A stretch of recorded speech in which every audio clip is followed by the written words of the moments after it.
សួស្តីអ្នកទាំងអស់គ្នាតថ្ងៃនេះខ្ញុំមកចែករំលែកពីចា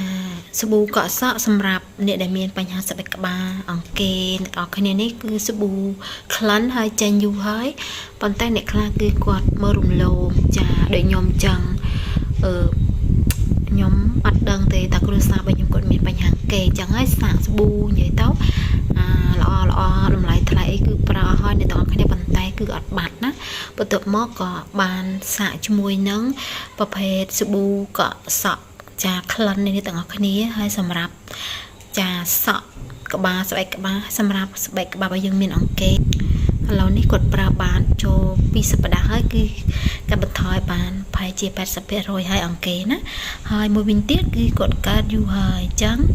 ខ្ញុំក៏ចង់ចែករំលែកទៅដល់បងមិនថាបារម្ភថានារីទេដែលមានស្បែកក្បាលអង្គេចាអាចសាកបានជាមួយនឹងប្រភេទសាប៊ូក្លិននេះ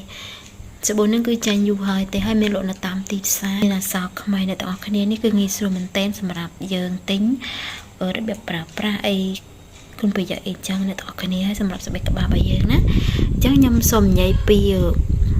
ទាក់ទងទៅនឹងគាត់ប្រើសាប៊ូនេះថាពេលប្រើតោមានអារម្មណ៍ថាតិចស្បែកក្បាលស្រួលហើយសក់គាត់ទន់ជាងមុនហើយនឹងស្បែកក្បាលគាត់គឺមានប្រេងអ្នកទាំងទន់ប្រើស្បែកក្បាលគាត់ស្ងួតហើយពេលពាក់អាវពើខ្មៅឲ្យយឺតអីទៅធ្វើការចឹងចាជ្រុះតាមអាវគាត់សក់សសតាំងគេនិយាយទៅគេច្រើនចាឥឡូវនេះគឺពាក្យតអត់មានជ្រុះទៀតទេជាពិសេសគឺគាត់ថាស្បែកក្បាលរបស់គាត់គឺមានប្រេងជាងមុនចាអញ្ចឹងសម្រាប់អ្នកដែលមានបញ្ហាអង្គេគឺអាចសាកជាមួយនឹងសាប៊ូក្លិននេះបានណាមិនថាបារម្ភថានារីទេគឺអាចប្រើបានណាចាហើយវីដេអូនេះគឺមានតែប៉ុណ្្នឹងឯងបើសិនជាចាបងប្អូនមានចម្ងល់ទាក់ទងទៅនឹងវីដេអូនេះអាច comment ខាងក្រោមបានណាអរគុណច្រើនបាយបាយ